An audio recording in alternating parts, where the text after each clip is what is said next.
friends, this is Pastor Jonathan with this week's Children's Moment.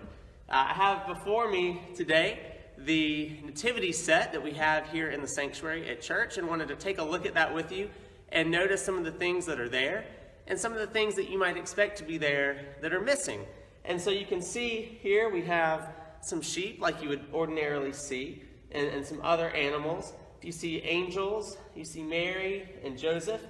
And so we have those there because we've already heard in this Advent season stories about angels. We've heard the story about Mary getting the word that she was going to have a son named Jesus. This coming Sunday we'll be hearing about Joseph and when he heard that they would have a son named Jesus. And so those are some of the pieces that we already have in the nativity set this year.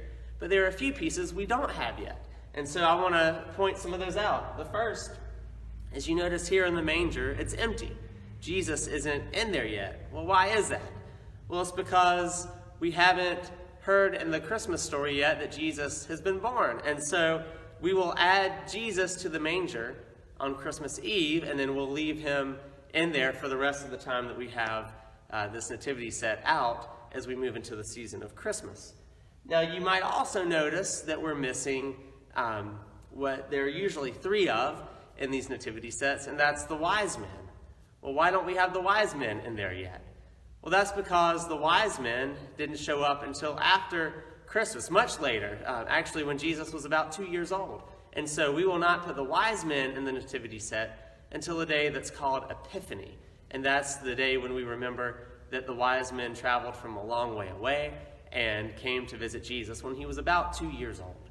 And so each week, as we add in things, so on Christmas Eve when we add in Jesus, I'll take a picture and post that to the church's Facebook page. When we add the wise men, I'll take a picture and we'll get that on the Facebook page too, so you can keep up with the Christmas story as it unfolds. And so that's a little bit about our nativity set here. If you happen to come in person on a Sunday, you're welcome to come, take a look at the nativity set, see what's there, see what's missing. And if you have any questions about why something is there or not, feel free to ask me, and I'd be glad to talk through the Christmas story with you. Have a wonderful rest of your week, and we'll see you either in person or online this Sunday.